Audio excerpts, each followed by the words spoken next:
esto. Pero él, que nació en Lugano, nosotros íbamos a la escuela en La Matanza, íbamos en el 86. Yo laboraba en Villa Escaso, que es una escuela pobrísima. Y él sí, él escuchó, bueno, ahora dirás lo que escuchó, pero él fue el que se orientó, él fue a hacer la denuncia al juez y todo eso, cuando lo suelta. Yo no me orienté para nada, siempre soy muy desorientada en general. Siempre estuve con la capucha, así que nunca pude ver. Lo que sí recuerdo, cuando me traen, que me ponen en la camilla, en la sala de tortura, sí, ahí me sacan, me dejan sola, veo el Tergopol, no veo las inscripciones esas, y me desnudan y me ponen ahí, y justo llega un auto con gente que habían secuestrado, que podía dar mucha más información que la que podía haber dado yo, porque encima yo del grupo nuestro del profesorado fui la última en ir a buscar.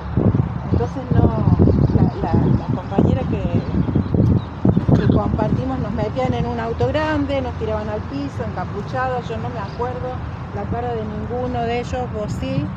Me acuerdo solamente que me hizo meter, yo quise ir al baño, estaba embarazada, me agarraron, que agarra eso que uno llama cagazo, existe de verdad, que agarra inmediatamente.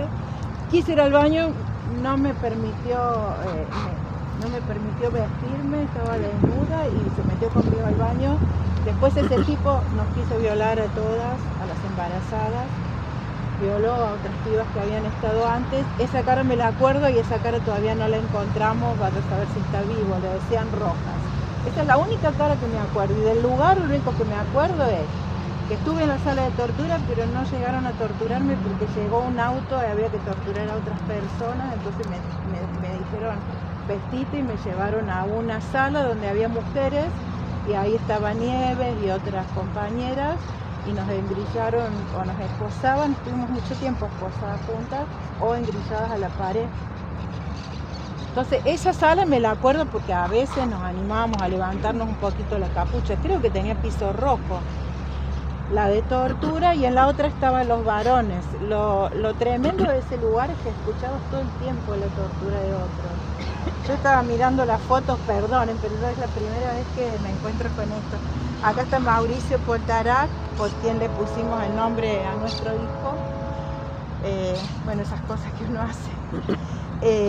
Y él lo torturaron tanto que nosotros decíamos, yo pensaba, por favor, que diga algo, que hable, que diga algo. Y no hablaba, y es una tortura tremenda escuchar la tortura. Esa fue mi tortura. Bueno, el hambre, el frío, era julio, hacía un frío tremendo, yo me acuerdo que me despertaba a llorar de frío y de hambre. Y con ella cuando podíamos hablar algo, hablábamos de comida. Si abrieras la heladera, ¿qué encontrarías? Pero hacía mucho frío, y estar en el piso, tiradas en el... eso es lo único que me acuerdo, la pieza donde yo estuve, la de tortura, la de los varones nunca estuve, y el baño, que nos llevaban al baño, y que cuando a él lo largan, lo sueltan, la guardia buena, mate cocido, nos dejó, le decíamos así porque nos daban mate cocido para que tomáramos algo calentito, nos dejó vernos y despedirnos, a mí me avisó que se iba, y bueno, el baño me acuerdo esa escena, pero... Estando embarazada era eso. ¿Qué? Estando embarazada encima. Estando embarazada, aparte yo les contaba a ellos, me mandé una porque yo no quería... ¿Qué cosa, no? Éramos tan yo hablo de inconsciencia. Yo no me quería contagiar nada en el inodoro, entonces me paraba en el inodoro y me agachaba así y estaba embarazada, no podés hacer eso, el inodoro se rompe, te corta una vena, te morís. Y rompí el inodoro. Se me rompió el inodoro, no me lastimé, pero digo, cuidarte de eso en un chupadero, medio, no sé, negación, no sé qué.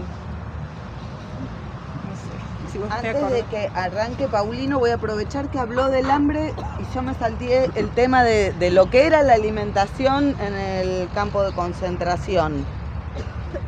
La alimentación consistía en un desayuno que podía existir o no existir. Por algo ellos le llamaban mate cocido a la guardias. ¿Se acuerdan que yo hablé de 2 guardias malas y una buena? Que independientemente de las personas, esto se repetía. Si existía el desayuno, era un mate cocido con un pedazo de pan duro. Y después un plato de, muy entrecomilladamente, comida al día, que solían ser los restos de la comida que venía de los regimientos, es decir, de la comida que le daban a los colimbas. Por las inscripciones que tenían de Ejército Argentino, los platos o las ollas donde llegaba esa comida, sabemos que esto es así, y se supone que o llegaban, como yo ya les dije, de Ciudadela, donde funcionaba el área a cargo del centro clandestino, o del regimiento de Tablada. En el regimiento de Tablada se instaló la central de reunión de informaciones, que era lo que reunía todo lo que tenía que ver con, según ellos, la inteligencia, que es decir, la información obtenida bajo tortura, no es que hacían algo inteligente. En esta parte a mí siempre me gusta decir, para que lo tengan presente, en inteligencia del regimiento de Tablada se desempeñaba Ernesto Villarruel, que fue el tío de la vicepresidenta de la Nación, recientemente fallecido, que estuvo imputado en la causa Vesubio y no llegó a juicio porque tenía Alzheimer, es decir, porque su estado de salud no permitía juzgarlo, no porque no hubiera pruebas al respecto. Y a mí me parece importante decirle esto a ustedes que son jóvenes, para que entiendan que cuando ella reivindica a su familia militar, está reivindicando este tipo de crímenes. Y ahora sí los dejo con Paulina. La comida muchas veces estaba en estado de descomposición, Sí. no es que venía así. Bueno, hay un sobreviviente del año 77 que dijo que pasó hambre hasta que entendió que los gusanos eran parte del alimento que se le estaba ofreciendo y que los tenía que comer. Y a veces era un plato, nosotros éramos 12, 13, y me acuerdo, o un pan. Y me acuerdo que me daban a mí, porque yo soy medio obse, ascendente Virgo. Y repartimos que vas a repartir bien, entonces hacía los 12 montoncitos y entonces comíamos, pero era nada, la comida era nada, y hacía mucho frío, mucho frío. No, aparte les quería decir, por ahí a veces piensan, bueno, que todos nosotros, los militantes de ese tiempo, estamos todo el día encerrados pensando qué hacer. La verdad es que hacíamos todo lo que podíamos, lo mucho o lo poco, para manifestar nuestra oposición a la dictadura.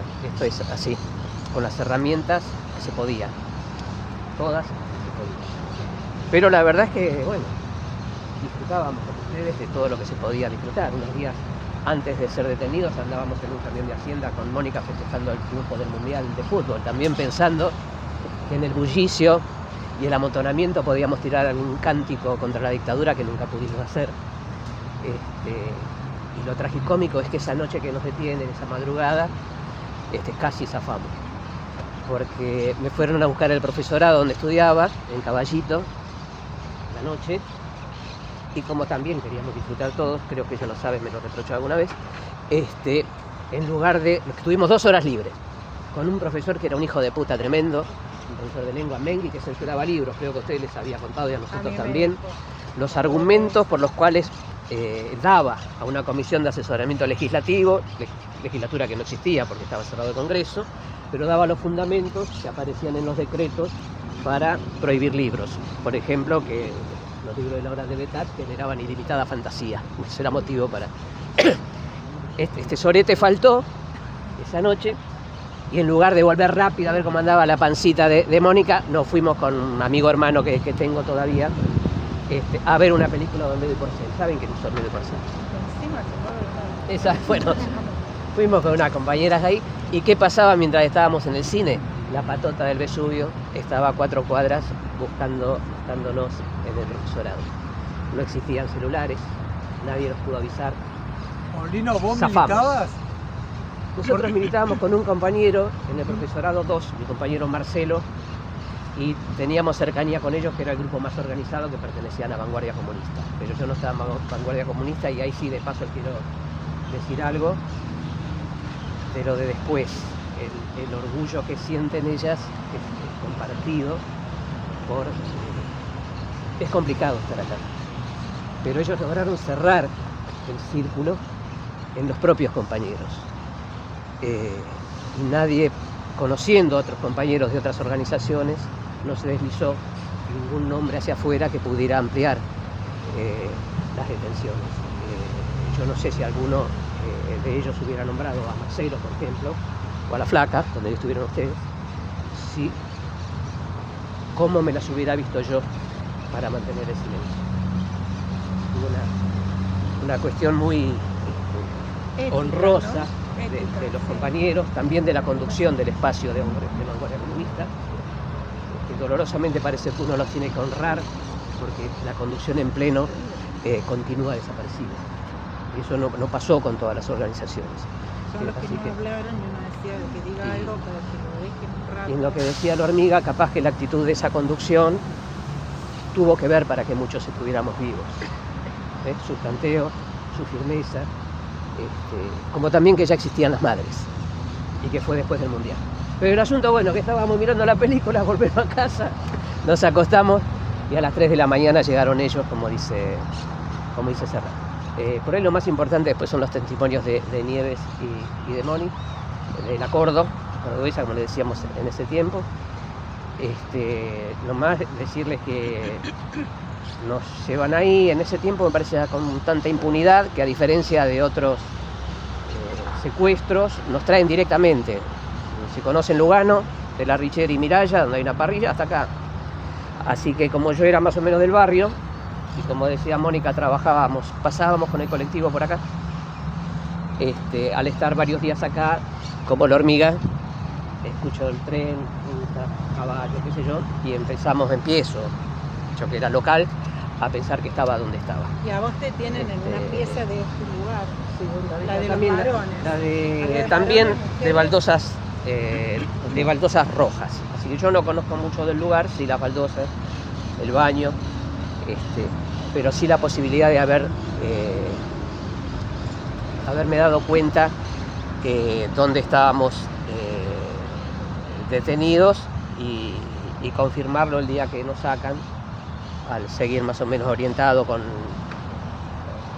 Sin cómo tener que estaba. venir a hacerte el borracho. como No estaba me tuve que hacer el borracho como la Vos hormiga. sabías dónde estabas y fuiste al... Claro, fui pensando el auto va para acá, me parece que estoy por acá. ¿Conocen Mataderos? Ahora en Matadero no pasa nada, pero antes había una vía que atravesaba la calle Avenida del Trabajo, que se va a Perón, donde era un quilombo porque el auto se te quedaba y te choreaba, que se pasaba un quilombo bárbaro. Entonces yo estaba pensando, vamos por acá, ahí viene la vía de Matadero, digo, y los cago. Es uno de los juicios y los cago. Y el tema que la cabeza te funciona y no te funciona. Y las vías de Matadero no llegaban y la desesperación era tremenda porque decía, todo lo que yo sentía que tenía, no lo tenía más. Porque no pasábamos por la vía. Mientras estoy con esas elucubraciones, traca las vías de Matadero y ahí confirmo. Y ahí me preguntan si falta mucho para llegar a mi casa. Casi les digo a doblar. Y bueno, me fui sabiendo que Moni quedaba, que Nieves quedaba, porque la reconocí, ya van a ver por su vocecita, como digo, que no se enoje. Escuché su vocecita en el Vesubio y pude saber que estaba también Nieves detenida. Y en ese momento no sabía de su panza también, de las dos panzas Ellas tampoco sabían así. que crecían. Bueno, lo más importante va a ser las declaraciones de ella, los testimonios de ella.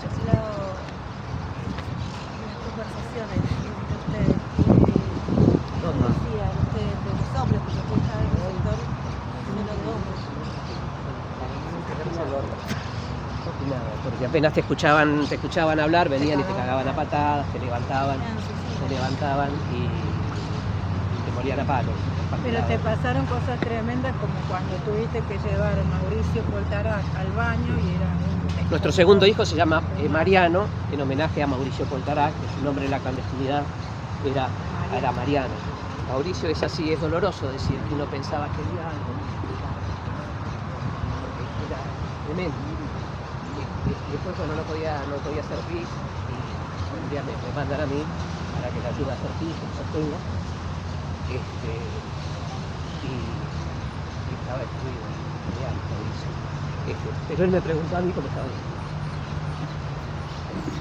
Bueno, Antes, después me cagaron a palo por no haberlo ayudado. Y ellos me habían mandado a ayudar. Anda, Así. Un poquito, un poquito. Compañerazo. aguantalo un poco. Mauricio Fontana.